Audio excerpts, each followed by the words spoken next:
Hi there, I'm Andrew Carros, Chief Operating Officer at Anglin Brokers Vancouver, and this is On Top of the Market.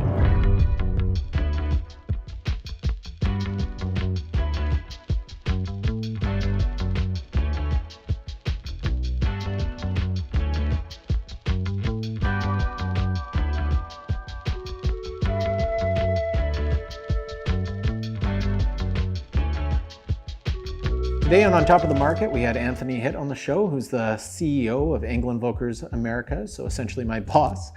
Really enjoyed having Anthony on. He talked to us about all sorts of stories, from becoming a CEO of the company to his time in real estate in Santa Monica. But most importantly, we talked about how important it is to be genuine and authentic in today's real estate market, especially considering what we've gone through in the last year with the pandemic. So I hope you guys enjoy the conversation. Welcome again to On Top of the Market here with Andrew Carros. I'm extremely excited to have the guest I have today. I've got Anthony Hitt, who's our CEO of Anglin Brokers Americas. That makes him my boss. One of the best things about this company, I think, is the leadership that we have. And I've been absolutely honored to be a part of the organization and work with you, Anthony. And thank you so much for coming onto this podcast and having a discussion with us. I think that's what makes our network so great, is we're always willing to collaborate and work with one another and do whatever we can do. Just before we came on the call here, we were just talking about reciprocating and coming on your podcast someday. So we'll leave that as a teaser for all our audience moving forward here. How many of these podcasts have you been doing recently, or webinars, I should say? First of all, to answer your question, a lot more. I think the podcast phenomenon has been out for a while, but I think over the COVID times, it certainly increased.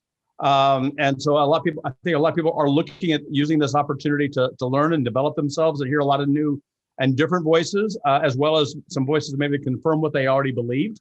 So I think the podcast has become more popular. I also believe that our ability, because we're so used to the technology now, our ability to do these things are a lot easier. So where maybe we didn't have the time in the past to put these on the calendar, I'm doing probably about one a week in some fashion right now. So quite a few. It's more the willingness to use the technology, like what I found, this past year, is that I've been sort of experimenting and trying new things and a willingness to try explore new things. And with podcasts, what I find most incredible is that we kind of have this new insight into each other without having to rely on the media to get it out there, so we can kind of be our own voice, Well, and I think very much like the Netflix, Disney Plus, Apple Plus world that we're in, as we're really starting to discover podcasts and the idea that they are these little vignettes of information that you can digest from a variety of people, but at your leisure, whenever that makes sense, whether you're driving or jogging or whatever, or whatever the case is, it gives you that opportunity. And I think, again, but you're right about the acceleration. That's one thing that I think this pandemic has definitely done. It's accelerated technology. I used to make the argument, I'm not sure that I would go quite as far today as we're 14, 15 months in, but that for every month that the pandemic was progressing, we were advancing at least 1 year in technology. Yeah, and I do think we definitely probably accelerated the adoption of a lot of technologies by 5-10 years over the last year and a half. Yeah, it actually blows my mind to think that before the pandemic happened, you and I being, cross coast, you're in New York City, I'm here in Vancouver, and the ability that we could have had to just, have regular video calls like we have. Now we've done them since the pandemic started, but we never really thought about doing that before. And it's so nice to be able to be face to face and feel more personal. That's what our whole network's built on, right? Is we're all social people that Absolutely. Need to kind of see one another. So it's pretty amazing. And seeing each other's eyes during a conversation. Yeah. It's not the same as being in person, but it is better than in most cases a telephone call. And I've got a telephone. It sits over about a foot from me. I can't tell you the last time I picked up the receiver, because almost every one of my calls now is either this way or it's a text. That's just the way we communicate today, and that's not uncommon. It's not something that's just in this real estate industry. Further to that, I'm finding that emails are even becoming less used. They're used to summarized situations. There's summarized phone calls that you've had and stuff like that. But like as a way of getting communication between each other, you're not using it anymore the same way. It's text message, it's video calls, it's WhatsApp, it's all sorts of different technologies that we're kind of using more often now, which we all just have to be able to adapt and move forward and see what works, right? I love that world. I've kind of abandoned email about 5 years ago. And most people who know me know that email is the worst way to talk to me. It's a good way to talk to my assistant because she checks all the emails. But the reality is, I'm a Google Chat guy, I'm a text message guy, and now it's these Google Meet and Zoom calls. Constantly a forward thinker, Anthony. I'm just getting on that horse myself now. So there you go. I would argue that maybe it's forward thinking, maybe it's just a little bit lazy. I like the convenience. Maybe it's being a CEO of a company and maybe having too much coming through your inbox, more so than the normal person. I'll take your perspective. Now, speaking of change and speaking of things that we've done differently, let's talk about EVX. So Exchange, or EVX as we're calling it now, is yearly. We all get together as a network. And I can tell you from being a member of this organization since 2016, it is definitely the highlight of my year. Every year is getting together and seeing everybody else.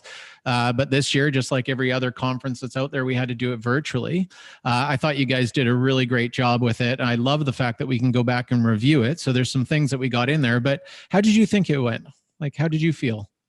I always have a bias, and that bias, my team would tell you, is not usually the bias that you expect it to be, because I always think we can do better.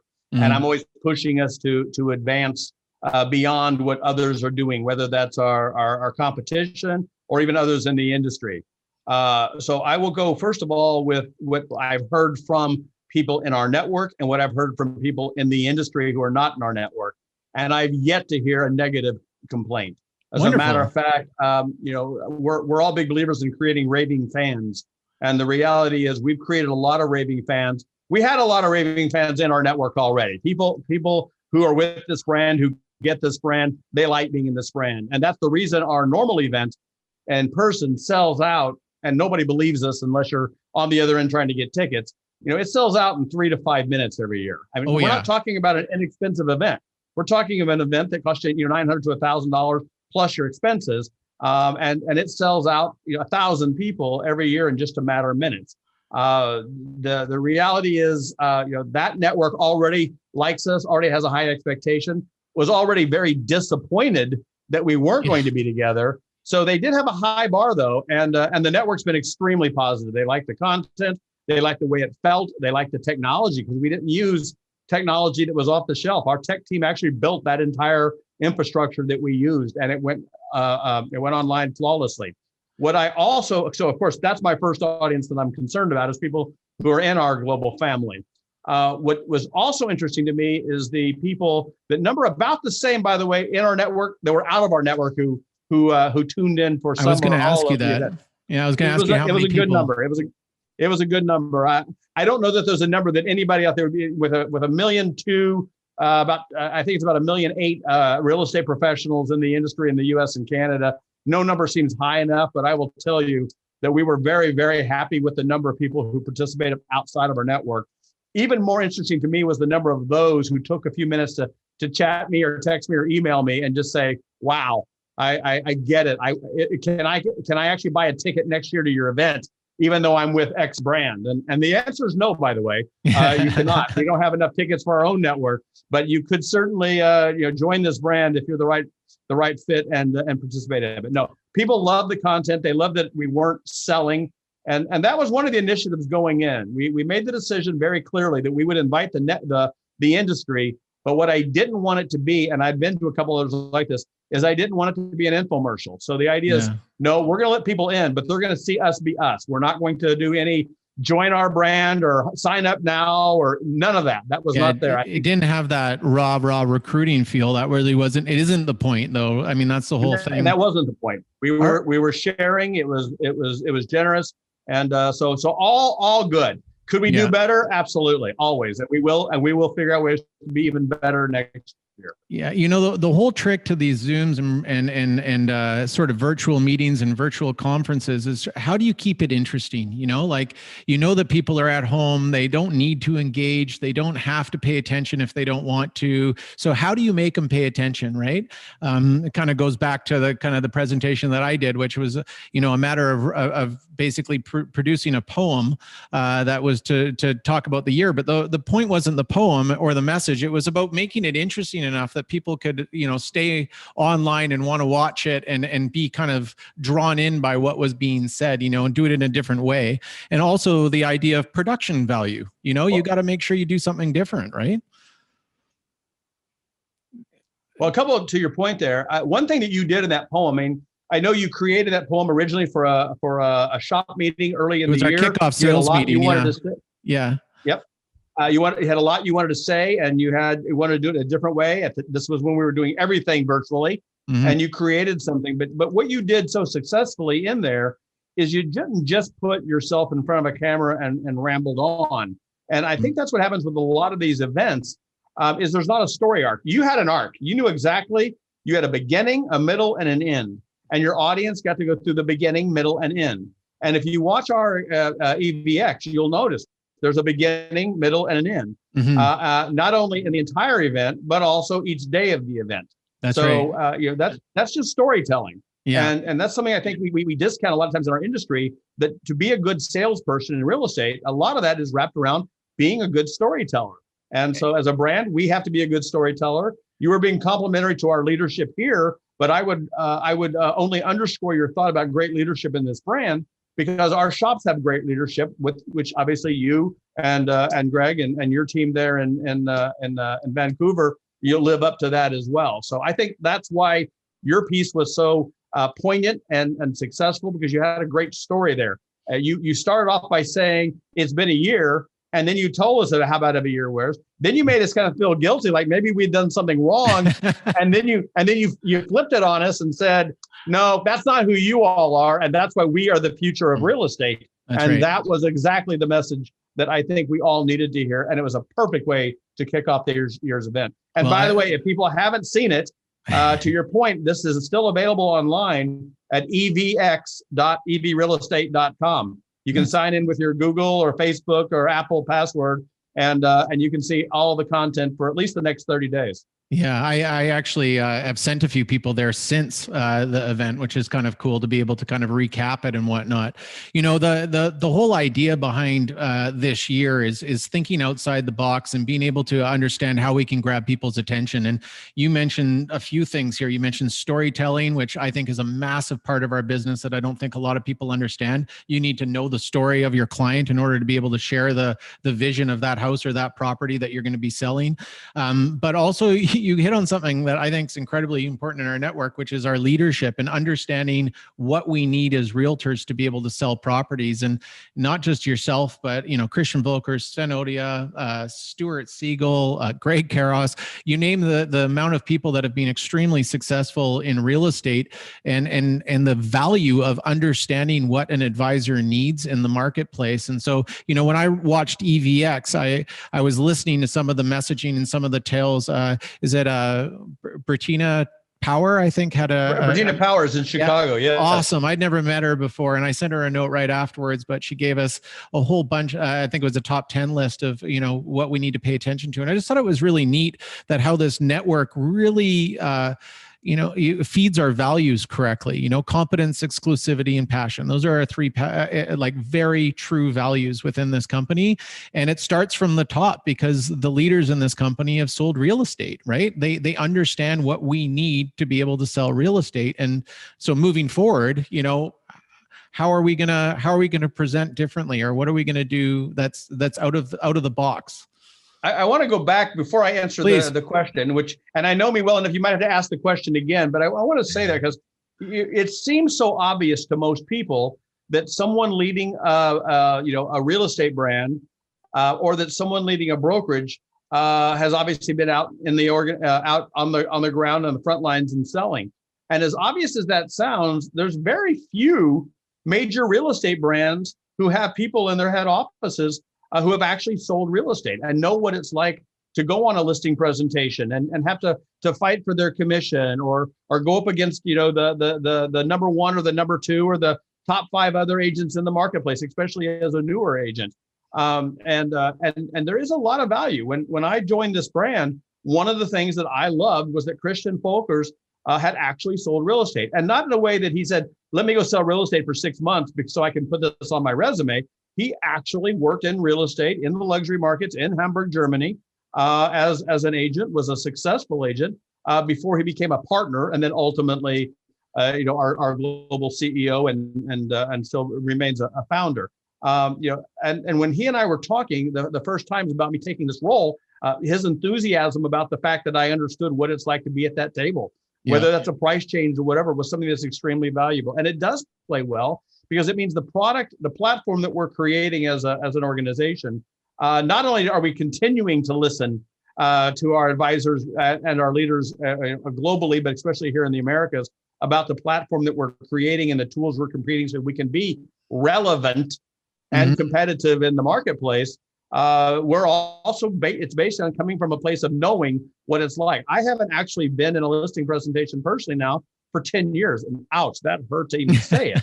But I've been there enough to know when an agent's telling me, you know, when I'm on my presentation, I'm dealing with this thing, I've got to handle that thing. And that's why this is the answer for me, that I can actually not only go, okay, I get it, I'll check that box. I can go, sure, that makes perfect sense. Of course, I would want that as well. And that filter is extremely, extremely important. And so I think that's one of the things about the leadership in this brand is they really do understand what it's like to be on the front lines, going after that listing, talking to a seller about accepting an offer, talking to a seller about adjusting the price, or talking to a buyer about what it's going to take to actually make, you know, that home theirs. How about listening to the advisors? You know, sorry, Anthony, how to listen to the advisors that are currently in those markets to really pay attention to what they need. I think if there's one thing about this company that just blows me away from the day we started, it was our participation in it. You know, you want to know what we need. It doesn't mean that we always have to agree on everything or that we have to go the same path. But I remember calling head office during the very beginning of this pandemic and said, "Oh my God, we got to have our digital listing presentation like ASAP." And they were like, "On it." You know, absolutely.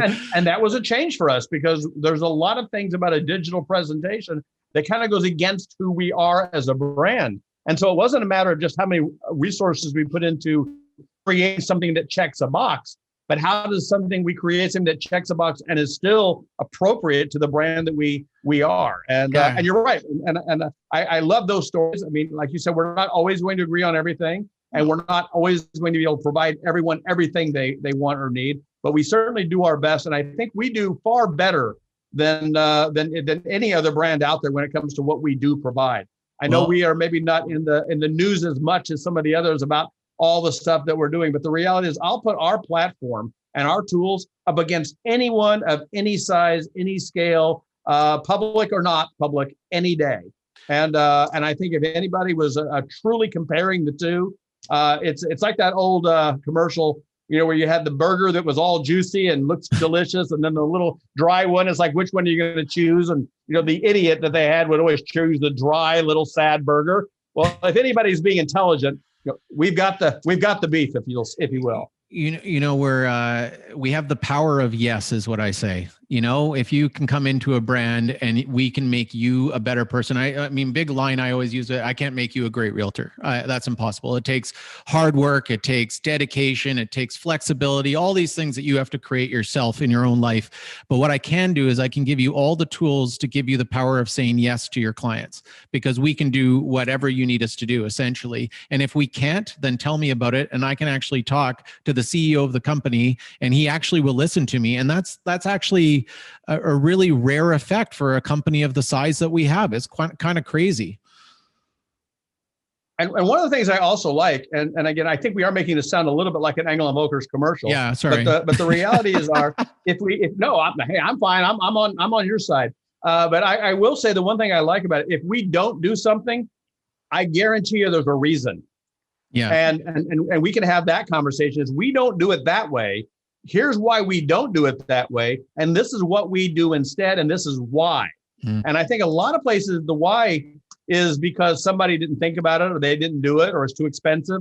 Our why is usually no, there's a real rational reason on why we don't do that. And that's back to, I've been at the listing table. You've been at the listing table. The information's come in. You might have heard some idea that sounds interesting, but the reality is that is some noise that's being prepared by the industry or somebody who makes their money selling the tool, not actually that wants to help you be successful. Yeah, you're asking for feedback is what you're asking for, which is unbelievable. And that's what I appreciate. Like I said, I appreciate the most. So at the risk of not making this sound like too much of a commercial, there's a question that I'd love to ask you. That's okay, because I don't think I answered the other question yet. Either, well, I have no idea what that question was, just so we full disclosure. I wasn't trying to sidestep, but I forgot the question. But go ahead. I think Anthony, if you put the two of us onto a Zoom call or a podcast like this one, I think we both have to just accept the fact that the conversation is going to go in whatever conversation or any direction it decides to go. And I'm totally happy with that. And that's the beauty of Totally podcasts. If I'm being honest with you, that's what's kind of fun about them. I've been listening to a whole bunch of podcasts, and one of the best parts about it is you don't know where the conversation is going to go or how it's going to go. All you know is you're putting two people in a room and you're giving people an opportunity to listen to it. So, it's enjoy the ride. Yeah, exactly. That's kind of what's fun about it. It's authentic, right? But this is the question I do want to ask you, and this one I will make you answer me, but is how does a young boy from Missouri become CEO of a major company? And, I just, like, I sit here myself and sometimes think, how did I even get into the position I am? A lot of insecurity over that and stuff like that. So how does that happen? Again, I think our podcast, I don't know how much our time is for today's podcast. I've got all the time in the world. I think we have to say which version of the story that we tell. I will tell you, I think, like a lot of people who are, further down the road in their lives, you say, I know what I wanted my plan to be, and I don't think this is what I ever thought it would be. I will tell you, when I was 14 years old, a troubled kid growing up in Missouri, my father handed me a book, and the book was called I Dare You. It was written by William Danforth, who was the founder of Ralston Purina. It's a kind of a precursor to Think and Grow Rich by Napoleon Hill. But for whatever reason, and I wasn't a student, but for whatever reason in my state, I read that little book from cover to cover. And it talked about some of the ideas of visualization and affirmations and just basics of positive attitude and setting goals. And at the time, there were some things on television that I was watching, and I was infatuated with New York City, specifically the Chrysler Building. And somehow I decided in my backyard on my country farm in Missouri that I wanted to be the CEO of a company with a corner office with a view of the Chrysler Building in New York City. This is at 14. So that there was an implant that said this is something I wanted to do. That's now, from amazing. that point all the way to 40 years later, when that actually, a little less than that, I guess 35 years later, when that would actually happen.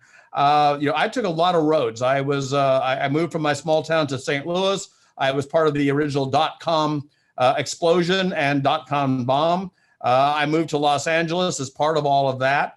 I was definitely a serial entrepreneur. I had my success, my share of horrible failures, a couple small successes, but for some reason kept going. I would argue that the successes taught me far less than the failures.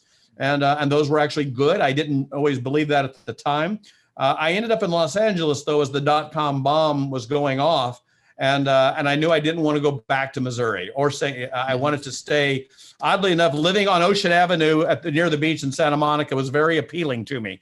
And I didn't really want to leave that. You think? And, yeah, I know that's hard to believe. But that being said, I decided to get a friend, Tom Hopkins, who was a sales trainer. A lot of people on the call maybe have heard of Tom, but I called Tommy and I'm saying, what do I do?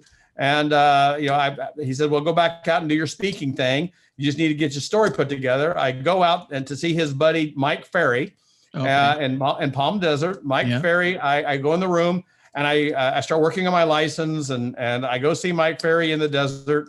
And I see these people walking across the stage selling 200 and 300 homes in a year and making all this money. And I thought, I guess this is my plan. I've got a big career change coming, so I will get into real estate. I go back, I get my license. I thought I did what all agents would do because I'd worked in business plans. I'd been the CEO of a smaller company, a .com that had gone public. I wrote a whole business plan on this is my market. This is where I'm going to specialize. This is how much business I'm going to do. This is my entire strategy. Again, thinking at that time that any agent getting in a business creates a whole business plan, not knowing that was absolutely a ludicrous idea, but that's what I did. So even before I had my license, then I went to see Mike Ferry at Tom Hopkins' suggestion. I see the people walking across the stage, and I went back and I completely rewrote my whole business plan because I saw people selling 250 homes. I'm like, well, they can do 250. I can do 50. And so with that being said, I in Santa Monica, by the way, not many people are doing 250 a year in that market. But I found an independent brokerage to join. That independent brokerage laughed at me when I said I was going to do 50 homes in my first year. And by the end of my first year, I had failed. I had not achieved my goal of 50. I'd only sold 38. Oh my God, properties. 38's good. Only 38 in my first year, not so bad. And became number one in my office the first year, number one in my city the second year, number one in my MLS the third year. Wow. And in the meantime, Sotheby's, the blue brand, had acquired us. And so that really helped me up my game quite a bit. But ultimately, I wanted to get back to being a trainer. And so I decided that I was going to retire from real estate. I did very, very well in real estate. My plan was to retire and start a training company, which had always been the goal when I started, but success kept getting in the way. And then failure got in the way because the financial crisis hit. Told you this is the abbreviated version. No, I like it. I like it. You tell me your whole story. This is fascinating, and I got it all recorded too, which now I can show. It's out there for people to hear. But the reality was the financial crisis came, and like a lot of people, I crashed and burned. And I had to learn some lessons. And part of me thought is now's the time for me to leave. I've had my success. I'm going to go out and start my training company. But the part of me that wants to be authentic said, I can never go out and hold my head up and say I failed and now I'm here to teach you. So I need to reinvent myself. And I learned a huge lesson along that on authenticity that actually helped me. But the reality is I did reinvent myself. I came out, I had the best 4 quarters of my business after the financial crisis. And at the same time, Engel & Volkers was looking for someone to help train their advisors in California. There you go. Yeah. And so Sandra Miller, who is you know Sandra well, of course, yeah, is our licensed partner in Santa Monica, California. She knew me. We competed friendly in the market, but we knew each other well. She said, right. you should talk to us. And I spoke to him. I thought they were trying to recruit me. He's like, no, I don't need you to sell anything. I need you to help other people sell. And I thought, well, this is perfect. I can retire from selling. I can actually start my own training company on the side. I'll do this gig with E&V for a year while I'm getting myself set up. And once again, success got in my way because the fact of the matter is the brand needed some things at the time, and they allowed me to be the one to provide those.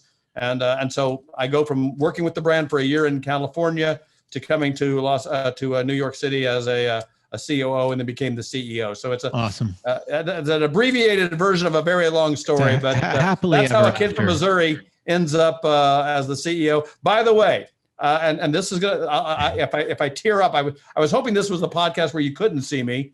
But my first day in the office, I walk in New York City, and I walk through Grand Central Station where the old headquarters was, and up to my office. I walk into the room I've never sat in, which is the CEO's office at the time, and I glance out the Chrysler building right there in my view, and I have to admit it really just hit me that this is where I'm at, and I'm in New York City with an office looking out over the Chrysler building. It's all a little serendipitous, isn't it, Anthony? It all comes around. Absolutely. Yeah. It's funny when I listen to your story, though. It's so similar to what most people are trying to do in their life, and understanding the value of building relationships. Like you made an interesting comment there, and it's something that I know our brand makes. I think we all deal very well in, but it's about working well with others, right, and collaborating, and not being scared of your competition, but working with your competition. And how you just mentioned that it was a relationship with Sandra, who would have been your competitor in a market that was somebody that took you and introduced you to what your 14-year-old self was dreaming about all along. Well, I jokingly say that was her being a true competitor because she got me out of the market. That's a good point, actually. Okay, but in all honesty, we rarely, if ever, actually competed head to head. But I do always jokingly say that was her being very, very savvy. She got me right out of the marketplace to open it wide up. Yeah, again though, like how we meet people or how things happen in our lives. The fact that I'm sitting here on a podcast talking to the CEO of our company, I can tell you that in previous times in my life, I would have never guessed that this is the position I'd be in leadership and whatnot. And it's always interesting how things happen, but you just got to be open to it. And you brought up, reading books about visualizing and manifesting and all that sort of stuff, which I truly didn't believe in, but realized now that I look back on it, I actually did all the time. I just didn't really realize I was doing it in a useful way, if that makes sense. And so it's really neat to hear other stories like that of how people sort of visualize something for themselves and then just went after it. Sort of, kind of let it happen. Maybe that's a better way. And I think I think that should get out of the way. I mean, the reality is, I think we all have dreams. And then, which is a type of visualization, and usually, as we see that some of our dreams can come true when we put a little effort behind them, then it only encourages us to create bigger dreams and widen that the realm of possibilities. Yeah. But consistency and patience are very, very important. Yeah. I didn't go from being 14 to the next year. Not that it doesn't happen for some people. But I mean, there's a long journey with a lot of ups and downs, a lot of successes, and far more failures in that time. And sometimes it's tough to remember that you do have to literally get back up, brush yourself off, and collaborate with others, and sometimes do the job you don't want to do for a while until you can do the job that you want to do, and it helps you get to the job that maybe is the dream. And so that's right. Always say yes. I'm one of those overnight successes that only took 40 years. Yeah, an overnight success. Do you still feel that sometimes you have to pinch yourself and you're like, I can't believe I'm actually like sitting in this spot? Like all the time. And there's that. One of the things I get to do, and I love doing it, and I don't think you've been there yet. If you have, you're going to correct me. Is one of the things I do every year is I host. I didn't get to do it last year, as an annual event called the Elite Retreat. Mm-hmm. And this is an event that is open up to members of our elite club, or people who are doing well in our business, and it's a limited seating. I think there's 50 seats every year, and each time we have a topic that we go in on. And a couple of years ago, it was on fearlessness, okay. and it was really enlightening, because a lot of times the topic that we do is something I'm dealing with at the time. Yeah, and this is pre-COVID and all of that. But one of the fears that a lot of us has is that fear of being exposed. That eventually people are going to catch on and realize that he shouldn't be the CEO. He shouldn't be the leader. He shouldn't be doing, $1 million or $5 million homes. Somebody's going to catch me. And that's a pretty common one. And no, I keep thinking someday Christian Volkers is going to go, we figured you out. You're out of there. But that rarely happens, because the fact is, that's just, we are who we are. And if we do the right thing consistently over time, success will follow. Truth is, we're all human, and we all started somewhere. One of the quotes I have in one of my recruiting brochures is, do you feel insecure? Well, guess what? So does everybody else. Don't underestimate yourself, and don't overestimate your competition. You don't know. And if you can be truthful and honest and authentic, I think that's what our brand teaches people the most of, or at least for me, that's what I felt, is that you've kind of awakened me to the fact that what I did in my business was the right thing. And that's why I was successful, not because I got lucky. There's a lot of luck involved in everything that we do. We gotta appreciate that as well.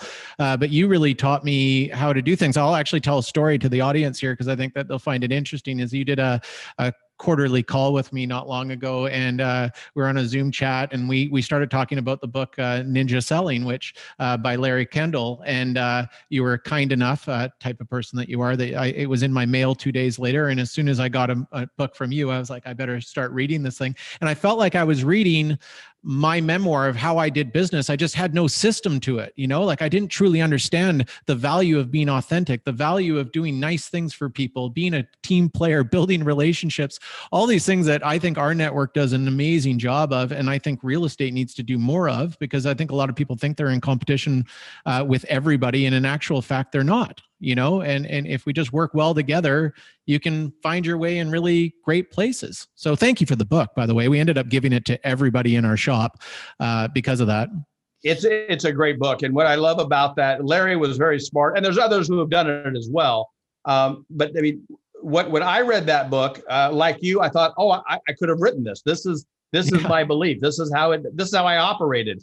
When I used to go to Brian Buffini events, I'd go, yes. It just kept validating what I believe is the right way to operate. And not only do I believe it, and do you believe it, if you start talking to successful people in this business, they maybe have never read that book or any of those books, but I guarantee you they're working in that space. That's how they're doing business. But again, Larry has systemized it in a great way, and it's easy to digest and understand. And the segment of realtors that are working in that space, like I can see not just from our company, but there's other obviously great realtors in every company, and there's other great realtors that I can tell are kind of working in that space as well. And they're the ones you want to work with. They're the ones you want to put things together with. They're the ones who are open and honest with one another about what's going on. And it just is a better place for our business in general to be a little bit more.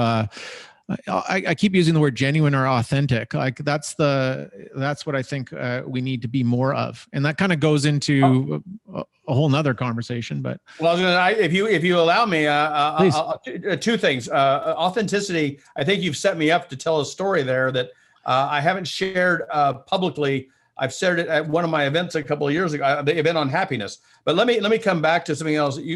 I do believe that there's so much noise in this industry, whether it's the noise that we hear on the trade publications, the noise that we hear at the water cooler in our shops. There's so much noise about all of the competition, and you're absolutely right. Most of us are not competing with the 1.8 million people who are in this business. Most of us are competing with maybe 2 or 3 other people in our market, and those are the 2 or 3 other people who you need to be able to beat. And you need to know why someone's going to choose you over one of those people. When I first started in Santa Monica, I looked around where the competition was, and I decided to go where their competition was not as fierce. And that's where I started my business. It's just, if you know who those competitors are, you don't have to worry about what all the world is doing, all the market is doing. Just know what the people are doing in the area you want to win. And there's going to be one of those people who is your exact opposite. You are their alternative. So you don't want to be them. Let them be them. You be yourself. And the others, you just need to find out what it is that makes you better than them, and then just go be that authentically all the way. And that's 50% of the battle right there. Oh yeah, and you treat every experience about the client. It's not about you. It's about the client experience. And if you get them, you mentioned raving fans, having raving fans. I mean, if you create raving fans, you have a network of your own that's going to take over and just take care of you. Essentially, you take care of them, they'll take care of you. That's the best way of putting it, right? Absolutely. Yeah, and be your authentic self. I mean, I think you brought up authenticity. I think that's so important. I could tell you a longer story that I'm not sure if our time would permit, but I can all tell the time in the world for you, Anthony. Just so you know, I will tell you, that I am someone. For a long time, I'm from a small rural area, and I was competing in a metro area. So I was trying to be something who I was not. I happened to be a gay guy that was growing up in an area and a time where that was not something that was necessarily going to get you ahead, could actually set you back. And so I learned at a very young age that for me to be successful, that I needed to be something who I was not. And I would put on airs. I would dress in ways. I couldn't find a Rolex, but I would buy that Folex. I'd do all the things to make myself look like I was more or different than who I was. And not surprisingly, that didn't work, because those who know, they see you're wearing the Folex instead of the Rolex. What they don't see somebody who's aspiring to a Rolex. They see somebody who is being fraudulent about who they are. That's right. And I didn't learn those lessons over and over my life. And I think that slowed my success down in a lot of ways, because I wasn't telling the story of who I was. As I eventually said, wait, being from Central Missouri is not a bad thing. Being a gay guy is not a bad thing. Know your market, but still, that's not a bad thing. That's when I started experiencing success. But one of my greatest stories on authenticity comes from during the financial crisis. I was telling you that things were going well, and all of a sudden I crashed and burned. Well, let me explain what crash and burn meant. For me, I'm someone who is doing very, very well. I'm earning, in excess of $1 million a year. I'm, top at the brand that I'm a part of. I'm obviously top in my market, my shop. I'm doing a lot of business. And then suddenly things were not going that way. Yeah. My business deteriorated to a point that I made a lot of mistakes. I kept team members on that I couldn't afford and kept paying them. I kept spending money on marketing that I shouldn't have. And I found myself in a horrible situation where basically I was losing everything. I was on the verge of losing my house. there was a day that I'll never forget this day. And I told the story for the first time last year or 2 years ago at our happiness retreat.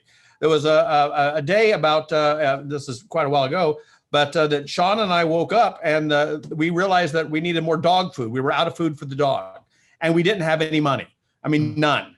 And we had pulled all the coins out of the bottom of the car and all that. We couldn't even afford to put gas in our car. Now we're living in Malibu overlooking the ocean. So, yeah. but still we didn't have the money. So in our bedroom, we had the dish that you put all the coins at the end of the day. And we'd taken all the silver out of that over the months ahead. Now, by the way, we're selling furniture off at that time to keep ourselves afloat. That's how bad it was. Yeah. Now, the market didn't know that. I'm hiding all of this because it's a tough time, and I know that I have to be putting on the show that I'm very successful. Otherwise, I'm not going to be good in business. Mm-hmm. So that day, Sean and I, you take all that money, we put it together. It's like $10. We walked 2 miles to buy a 50-pound thing of dog food. By the way, good exercise, carrying 50 pounds of dog food back for 2 miles. And we're kind of feeling sorry for ourselves, and everything is down. And we're sitting there, and all of a sudden, out of nowhere, one of us, I'm not sure, started laughing.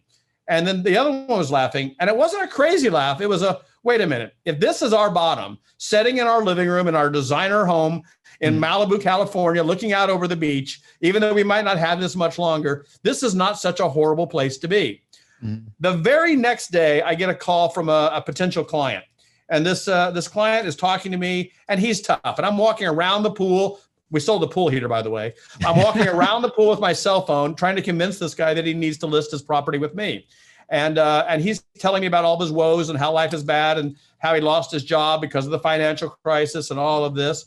And I gave him some advice, and he finally just stops me all of a sudden. He goes, "Hey, I don't want to hear it. Unless you know what I'm going through, I don't need you to tell me how I feel." Mm-hmm. And for some reason in that moment, I went, whoa, I know exactly how you feel because I'm going through the exact same thing you are. Yeah. And it changed the relationship so fast. I got that listing, and he told his other buddies that were going through the exact same issue. And I became the guy that people who were losing their houses, that were CEOs and executives, and I'm talking nice houses. It would be a lot of them too during that time. They were coming to me. And by the way, that changed my business because my 4 great quarters came out of me being authentic about who I was and my experience. So one more time in life, I needed to be taught that authenticity is the right answer. So me being honest with who I was, where I was at, being able to share that with my client was actually what I put a lot of my last year of success on is that true authenticity. It really does make a difference. Not being afraid to share these things is actually really, really important, because if one thing in the book, going back to that's a great story, by the way, and I'm glad everything worked out for you. I think a lot of people. So far, so good. Yeah, so far so good. I know a lot of people don't actually understand the severity of that market crash and what really affected a lot of people that were stuck there. But it was really tough. What I was going to say is that when I read Ninja Selling, one of the things that was that I didn't do enough of, that I think is being authentic to the client base that you want to attract. Because then you're going to be dealing with the right type of people that are going to have the same compassion for you that you have for them. Does that make any weird sense? It makes perfect sense. I'm a big believer in that. Yeah. I think so often we are trying so hard to be everything to everyone that we end up being nothing to no one.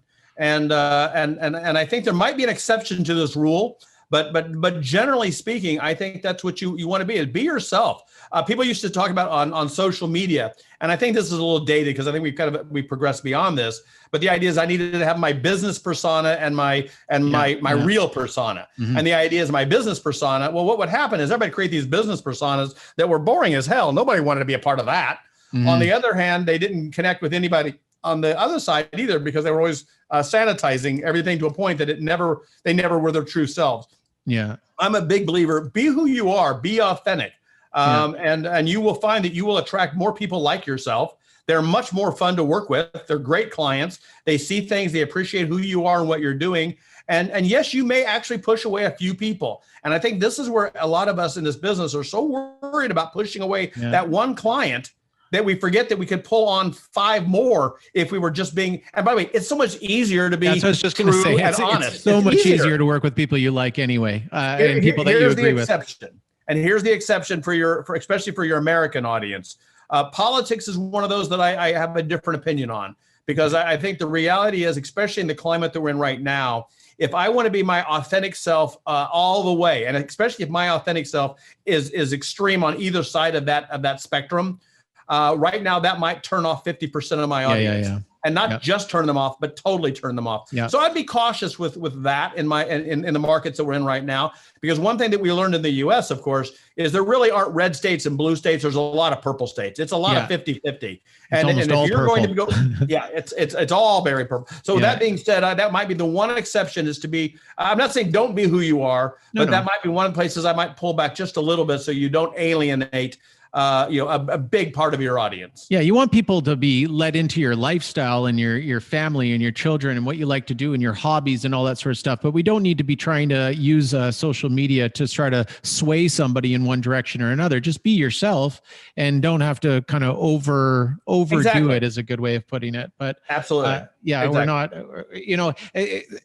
that's what the danger of, I think, what's happened over the last year is that people's voices, much like I actually said it at the very beginning of this podcast, we have this ability now to be able to just have a podcast, have a production done, get it out there on YouTube, and then you have a following of people that can follow you. And if you're not doing it in a responsible way, you could use it for all sorts of wrongdoing as well as all sorts of good. So I think that's the balance that we have to find right now through this pandemic, because I think in our industry, if there's something that kind of sort of gets me the wrong way, it's people that are being something that they're not online, or a lot of people that are sort of portraying themselves as a super realtor, but they're really just new in the business. Just be new in the business. It's okay. There's a way to play. There's a way to play that works out really well. Yeah. Just be yourself. When I was a top agent, I was never as concerned about the other top agents as I was that newbie that I didn't know. Because that newbie that I didn't know was the one that could really cause some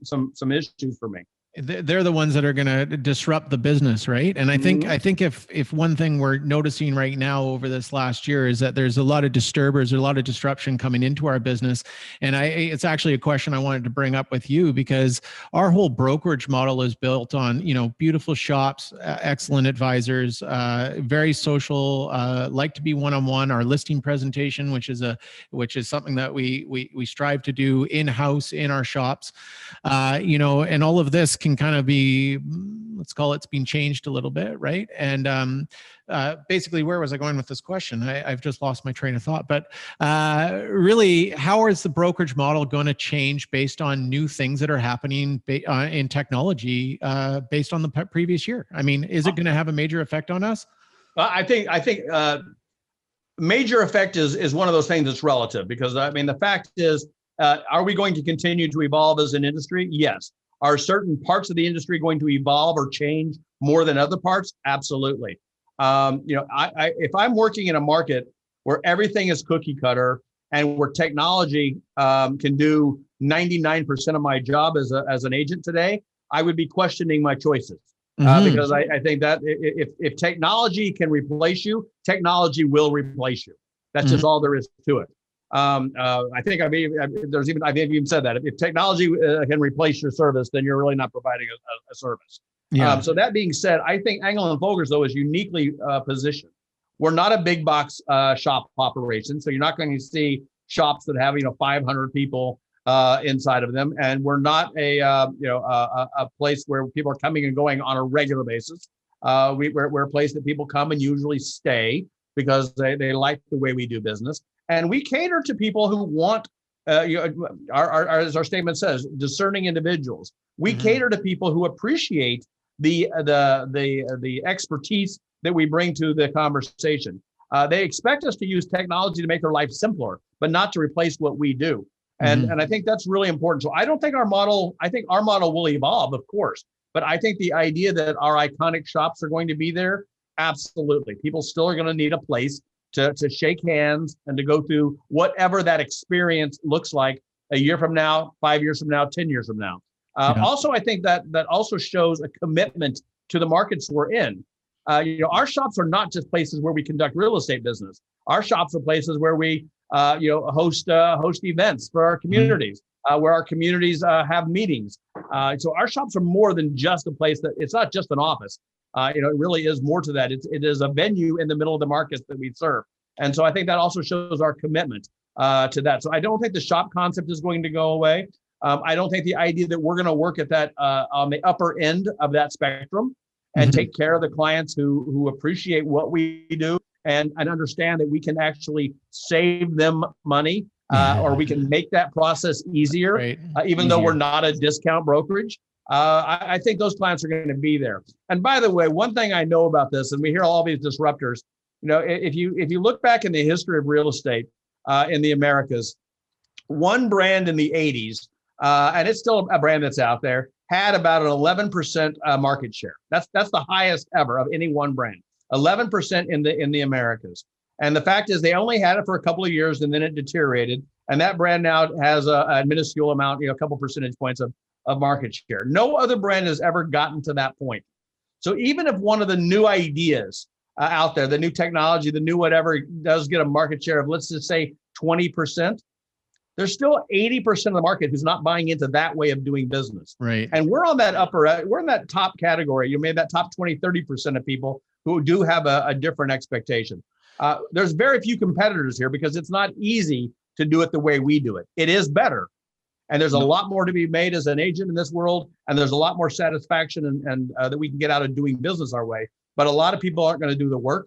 And so that's fine. Let them be that part of that 20% or that 50%. We'll be just fine. And not only just fine, I think we will actually see there's going to be, and we've seen it over the last couple of years, a lot of success is going to come out of who we are as this niche is one that people appreciate even more. Right. I think there's going to be two bigger divides, I think, in between there's no middle ground anymore. It's either the haves or the have-nots. I think technology will allow easier technology to be able to buy or sell a house if that's what you choose to do. But, it's like people talk about Zillow and Zestimates and all that sort of stuff. Well, that's the same as me going on to WebMD and trying to get a diagnosis. It's just without the background or the advisor, it's near impossible to use. But people will sway that way because they think it's easier, whatnot. But then there's us on the other spectrum, which I think it's the idea of taking care of people, the advisors versus agents, which I think is really, really important, distinction between it, is that we are out there to advise you correctly, but also our brokerages are there to support the lifestyle of real estate, which I think is also very important, very unique to our company. So at the risk of being a commercial again, I think that the big difference is that the full service sort of attitude that we have towards not just our clients as in the consumer, but also our clients as in the advisor, I think is going to be a real draw moving forward, because as technology advances, it also takes over your life. I mean, you can't spend all day doing social media. You can't spend all day doing all this sort of stuff. So we're here to provide that for you. We're going to help you through it. We're going to teach you. We're going to be better trainers, which I guess is what was your ultimate goal back in the day anyway. You're ultimately training us. It all comes together. I will talk about the technology aspect, because I think here's where there's the opportunity for you to be displaced in this business. I'm trying to buy my mother a car in Missouri. And I'm fortunate enough that I don't have to finance it. I just can go buy the car. So when I was in Missouri a couple weeks ago, I went to 4 or 5 dealerships, showed up first thing in the morning with the idea that I was going to walk in, I was going to find the car, I was going to buy the car and be done with it.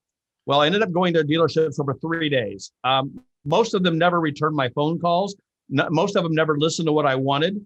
And the reality was, at the end of the day, a week later, their automatic system started kicking in saying, if I'm here for you if you need me, and text me as my client. Like, no, you're not. I actually wanted you a week ago when I wanted to buy the car. Mm-hmm. So I ended up leaving Missouri without a car bought for my mom. And that was frustrating, because when you tell your mom you're going to buy her a car, you want to buy her a car.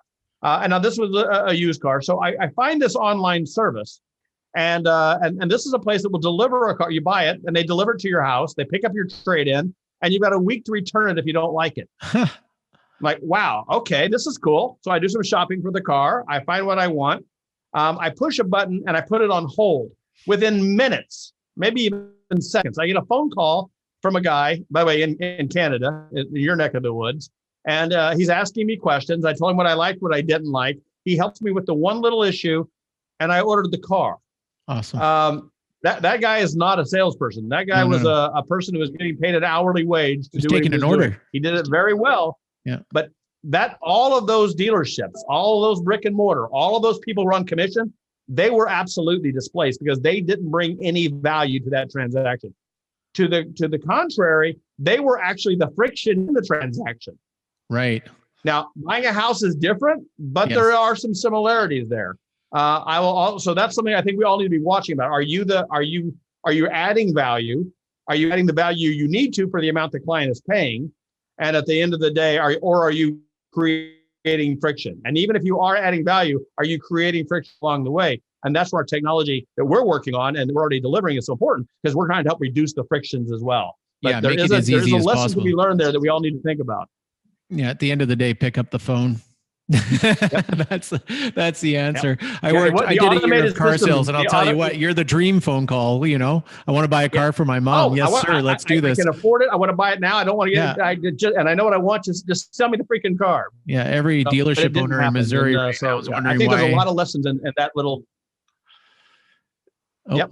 Yeah. And by the way, lessons. this was a dealership that my family had bought cars from for years. Yeah, really. So you actually had a previous experience with these people, and they still didn't. I didn't personally. My family has, though, for 3 generations. I would have been the 3rd generation, but I'll be the 1st generation who bought mine using technology outside of the area. I guess. Yeah, that's a Canadian super. I mean, in my that car, is. I guess. That is a really interesting point you bring up, Anthony, because I mean, I've been saying it to people all along. We got to embrace this technology and learn how to deal with it and do it in more creative ways and have fun with it. You know, I was going to bring up the studio that you've built in New York City in the Park Avenue office, right? You built a studio to be able to, be able to do better productions, and production value is going to be just as important as other things. Oop. Sorry, you froze there for a second, Anthony. Just in the same way, I'm looking at you right now on this. You've got am I back? Yeah, you're good. Am I back? Yeah, we got you. Hello. Can you not hear us, Anthony? Okay, there we go. Yeah. So I can hear you perfectly. Can you hear me? I got you now. Yeah. Oh. Okay, good. Well, we were talking about how great technology is, but sometimes it's not. Connectivity is still a bit of the challenge. That's right. No, but you were saying, like a lot of us over the last year and a half. Are we there? Yeah. I can hear you. Can you hear me? Yeah, I can hear you fine, Anthony. Okay. Yeah. Okay, good. As we were saying about technology over the last year and a half, one of the things we've learned is not only is it the technology, how good is your connection, how good is your camera and your lighting and your microphone, but also the set behind you, the way things look is something that's also important. We're seeing a lot of people's living rooms and bedrooms and kitchens and backyards and office spaces, and that is the new way of making assumptions about a person in the same way maybe the clothes we wear or the car we drive. And so that's important. You've got a great set behind you. Well, one of the things as we're doing a lot more, delivering a lot more digital content here, is we wanted to take that to a different level as well. So we have built a state-of-the-art studio here in New York City. We will be able to use it for future podcasts, but also for future training. And we used it as an anchor location for our EVX. The studio wasn't completely done, but we made it happen. And good to me. So it didn't look too bad, but behind the scenes, you got to see a few things and I'm going to guess, even if you go down to a Today Show or something like that, they've got a few things behind the scenes that aren't right there like they need to be. But we're really excited about it. We will be using it as an anchor for a lot of content for our network and also some content for the industry. And I think once again, we will lead the way in an area that I haven't seen by any other brand. And that's who we want to be. So I absolutely love the idea of doing like a CNN style sort of news desk where we can go across the globe and talk to different agents or advisors, all over the world and kind of get perspective of what's happening. I think the most exciting thing that's happened for me out of COVID and this pandemic has been connecting with the different groups and shops all over our North American network. And I've been in office meetings with other people, and we just had Dawn Maddox on our last podcast, and I predicted that she was going to win the cup. So let's give a shout out to Dawn Maddox for you predicted it? What's that? I did. I said on my podcast, you can go back and listen to it. I predicted that they were going to win, and they did. So I was so happy to see. Yeah, they did, and that was. We are not always good at keeping secrets. Yeah, we're not always good at keeping secrets, and you were ahead of it there. But she was certainly surprised when we showed up. She might have had a suspicion that she was going to win, but she was certainly surprised. So I'll tell you a secret. And your vision. The night before the event, she texted me and she said, Jack's, was it Jack who came into the So Jack's coming. That might be a good sign. We might actually be winning this thing. That was the night before she won, which I thought was really funny. And so when she won, I said, "Hey, oh, you got Anthony too," which I thought was great. I'll tell you a secret about that. She invited Jack about a month before. Okay. And we were trying to find out how to get him an invitation. And we were looking at all these clever ways to do it where she wouldn't know, because we know quite a far in advance how it's going to play out. Yeah. And all of a sudden, I remember Jack sitting in the chat. I just got invited, and we're like, yes. So she invited Jack. I can't remember how she phrased it to me, but it was something about him coming there, I think, is what it was. And we did that was fun. That was a lot of fun, and it was really nice. It was interesting to me, and we don't. Jack was actually the one who said this too, because that was all said and done. We were having a little bite to eat before we headed out, and he said, what's interesting, we'll probably never do that again. Because the reality is that's usually something that's done in a big room with all the pomp and circumstance that's on the stage, and it happens. And then you go back, you're a cup winner. You go back to your place and with your group, and we go on to the next thing of producing the next part of the show. Yeah. In this scenario, the show was over. That's where it ended for that evening. And we got to actually hang around for about an hour and a half afterwards and listen to them do their awards and talk about the brand. And talk about each other and just show the relationship that they have there that we magnified, whether it be throughout Montana or throughout the U.S. or throughout Canada and the Americas or throughout the globe. It was just a nice little microcosm of that, and it really made us feel really good about who had won the cup, but also about who we are as a brand. And we don't usually get to do that. It was really nice. I think you picked a great winner this year. I can say they've done what they've done in Montana is really special as far as I can tell. She also works her butt off. She's got a similar story to you. Hey, she got into real estate. It was an instant success, obviously through hard work and so on, but really successful at the very beginning. But I will give a couple of shout outs to my friends in Ottawa and Halifax who were both nominated. I was going to say. And Canadian and fabulous John King and Donna Harding and all those. So I'm going to just give them a plug anyway. So I may predict it Montana, but the Canadian East Coast is doing pretty good too. I will tell you that is I'm very fortunate because I do not cast a vote in the cup every year, partially because I don't want to ever be in a situation where I have to be that decision maker. I'm pushing it off on everyone else. You're saying you didn't vote for us back in the day? I did not. I was not part of the vote. I get to show up and be there and be a part of handing you the cup. But the reality is, when we started doing that, it might have been a little easier. But every year it gets harder and harder and harder because there are so many deserving shops that don't even get the nomination. No, I can't even imagine. And then there's the shops that get the nomination, the stories, and the research that we do to make that decision. I mean, Jill and her team. I mean, we go back and we look at all the social media of all the advisors in the office. We look at the office. We look at the marketing. We look at the growth when it comes to the financial success, the market share. I mean, the number of. I mean, we look at so many pieces, and it gets to a point that it becomes. And I was telling Dawn this. It's not about how great you are. It's then about how many mistakes that you make, because everyone that's in the running has done an amazing job. So it's like, well, that person one time did that one thing for a half a second, they fixed it, but that still was the one point and that's about how this is. When we pick a cup winner, it's like the Olympics. I mean, it's a fraction of a fraction of a fraction of a second. I can imagine.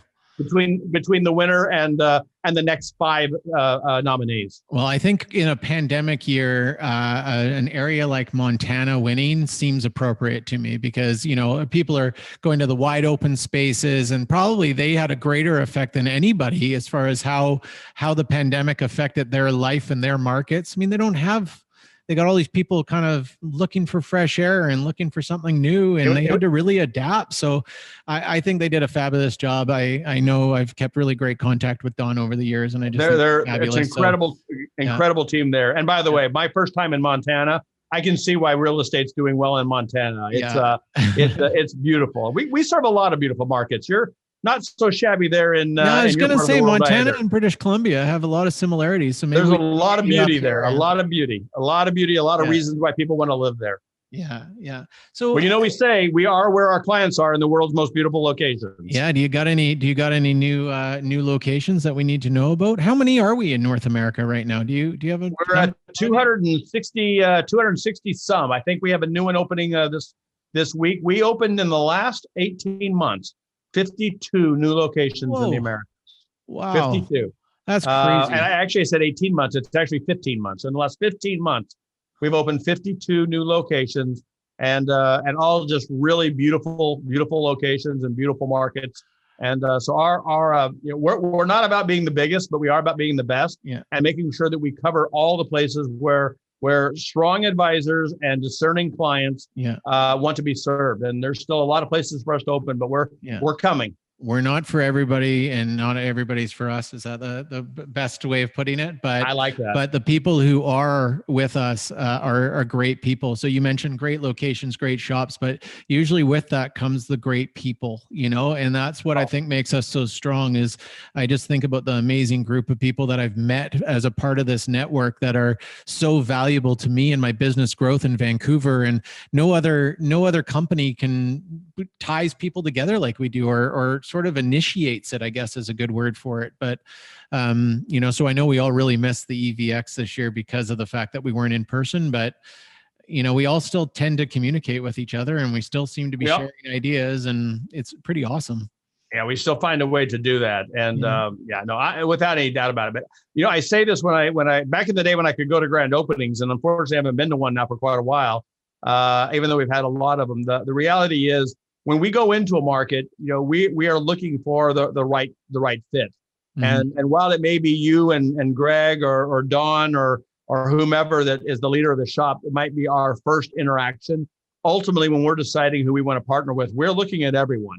And as I was talking about this cup a moment ago, we looked at everyone, not just Don. Mm-hmm. And I think that's why this brand is what it is, because it's not just one person here and one person there. There is a mindset that this brand mm-hmm. brings, and it's a mindset of people who maybe have a shared idea about how this industry should work, a shared idea about how clients should be treated. But we're not locked in either. While we have a lot of tradition and heritage, we also believe in evolving. But we start with a shared mindset to begin with, and then we all evolve together from there. And I think that's what makes us different than the other brands that I've been a part of or that I know of. Well, me too. And I've been a part of other brands and similar brands. And I can tell you it is what the difference is. It's the connections that we have to the people that we have, and the way that we all focus on doing business in a similar manner. And we all love to collaborate, which I think is number one. I mean, having the support we had at the beginning of this pandemic from yourself and the leadership group, it felt like a big hug, if I want to put it that way. No, that makes sense, and I think that's what it was in the early days, because I think we were all looking. Hugs go both ways, and I think we were giving those hugs with the idea we were getting them back too, because we didn't know what it was going to be, and we made some big decisions here. Most of our competitors, if not all of our major competitors, got rid of a lot of their programs as within days of the pandemic really starting, and before the end of March last year. And then a lot of our competitors reduced their support teams, and or they actually decided to pay their support teams less during the pandemic. And we made the conscious decision not to do either of those things. We did not eliminate any programs. We did not lay off any of our team, and we did not cut anyone's salaries. Because the idea is, if you're part of a network like this, especially a franchise system like we are, you want things, you want the support and what we bring when times are good. But when times are bad, that's when you really need it from us. And how dare us to actually say, okay, well, now that things are rough, we're going to cut back everything we provide you. And we made the decision not to do that.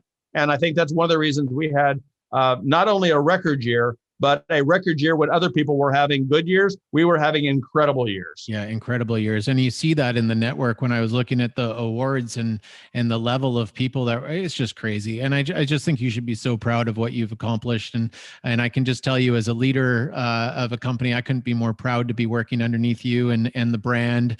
And it's really been special to us here in Vancouver. So, and it just continues to grow and continues to have great effect without us even having to do much other than be authentic and genuine, and that's kind of the benefit. Well, on my first day in 2012, in this current role, we set a couple of goals, and one of those goals was to hit 5,000 advisors in the network. And you will be the first place I will officially tell you that. But we did that last week. Oh, no we way! We are now at 5,028 advisors in the Americas. It's amazing. And the number I'm even more excited about is I had at that time when I set that goal of 5,000, I wanted the average advisor to do 100,000 in GCI. That includes your non-productive people who haven't done a deal, whatever reasons they're not doing as many deals. We're 50% better than that. Wow. And we hit 5,000 advisors. And my goal was to do that by 2020.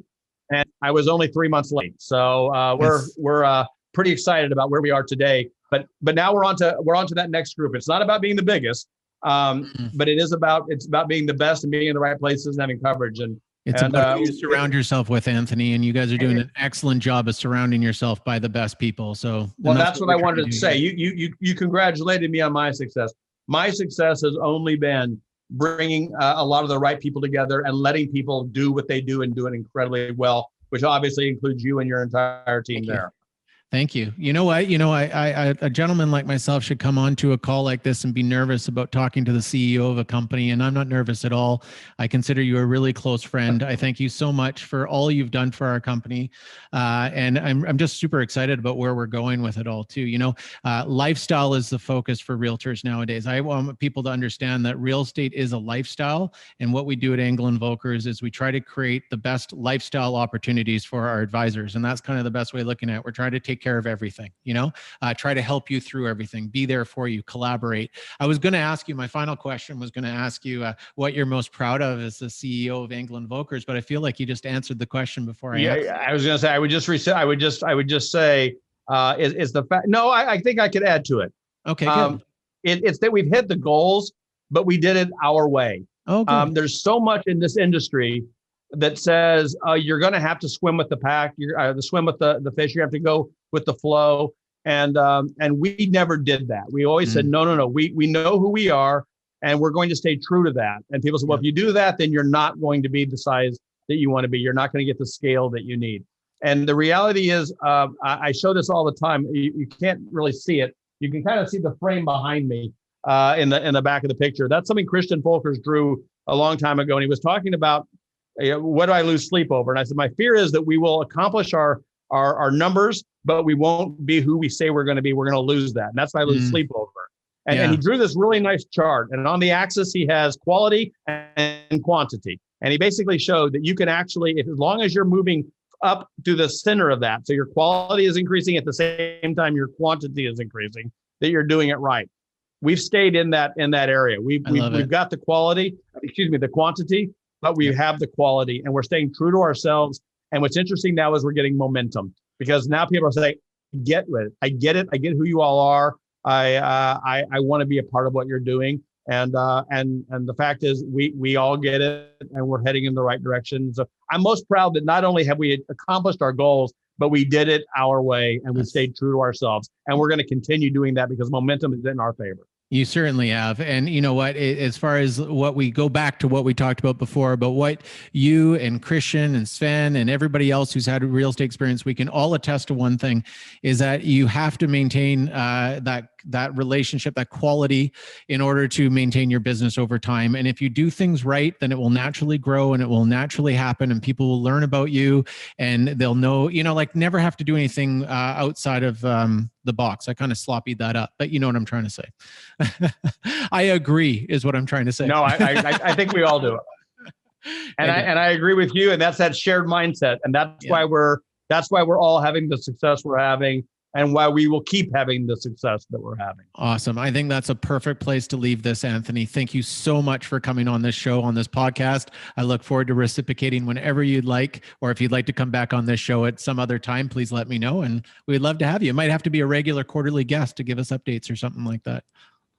Anyway, I appreciate being here today. I always enjoy my conversation with you, whether we're recording or not. Yeah, exactly. What I do like about your podcast is this conversation could have easily been a conversation we would have had with no microphones, and that's It's back to that authenticity. Well, And that's I think the thing. that's why your podcast From the day is I've met you, successful. Anthony, it's one thing we've never had trouble with is just chatting about our truths, if that makes any sense, because we're not Nope. afraid of it, right? It's easy. That's It what is it easy. is. Well, thank you, my friend. I appreciate the invitation. I would accept the invitation anytime in the future, and I will Awesome. definitely hold you to being a guest. Maybe even one time with Greg as well. Yeah, absolutely. We'll do whatever you need us to do, my friend. No problem. Thank you so got it. much. Thank you. Have a great day, Anthony. Take care. Bye-bye. You too. Bye.